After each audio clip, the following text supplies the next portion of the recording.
Hi, this is Mike. I'm reading Robert Alter's translation of Genesis. This is chapter 26.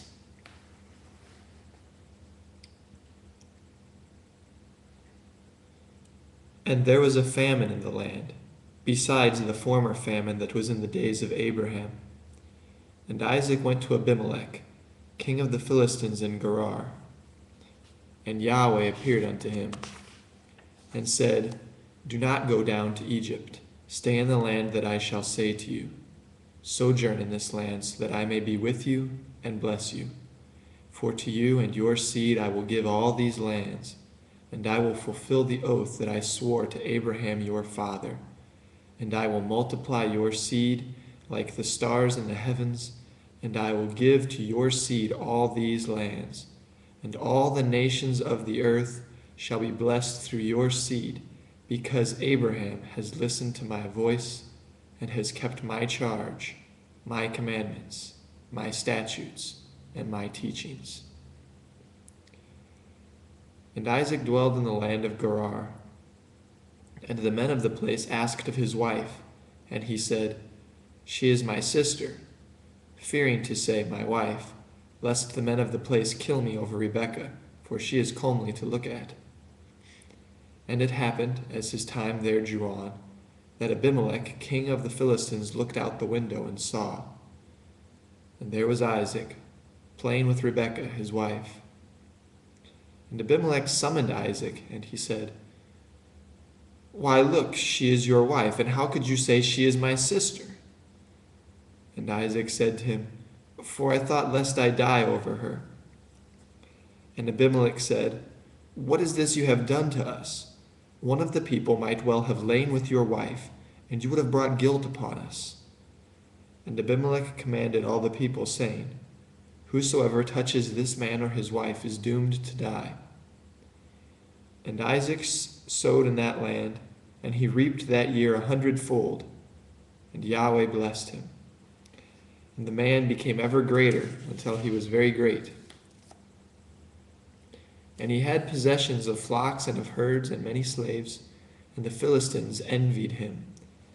And all the wells that his father's servants had dug in the days of Abraham his father, the Philistines blocked up, filling them with earth. And Abimelech said to Isaac, Go away from us, for you have grown far too powerful for us. And Isaac went off from there and encamped in the wadi of Gerar, and he dwelled there. And Isaac dug anew the wells of water that had been dug in the days of Abraham his father, which the Philistines had blocked up after Abraham's death. And he gave them names, like the names his father had called them. And Isaac's servants dug in the wadi, and they found there a well of fresh water.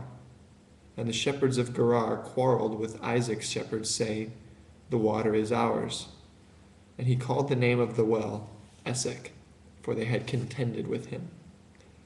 And they dug another well, and they quarreled over it too, and he called its name Sitnah.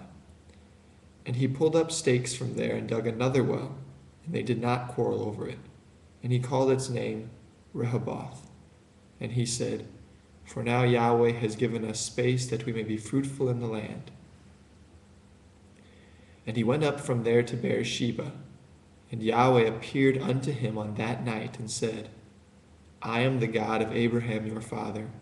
Fear not, for I am with you, and I will bless you, and I will multiply your seed for the sake of Abraham my servant. And he built an altar there, and he invoked the name of Yahweh. And he pitched his tent there, and Isaac's servants began digging a well there.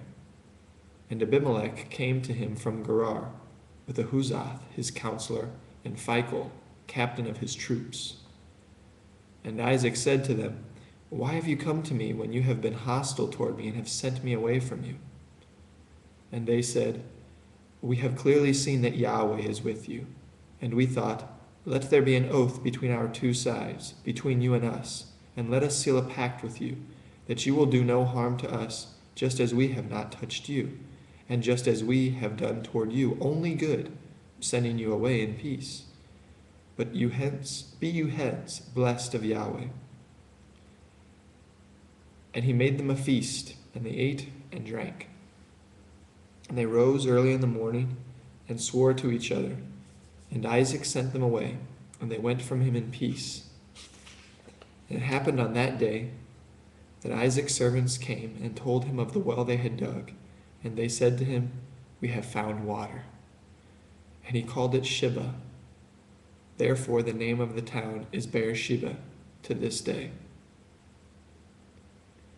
And Esau was 40 years old, and he took as wife Judith, the daughter of Beeri the Hittite, and Basemath, the daughter of Elon the Hittite.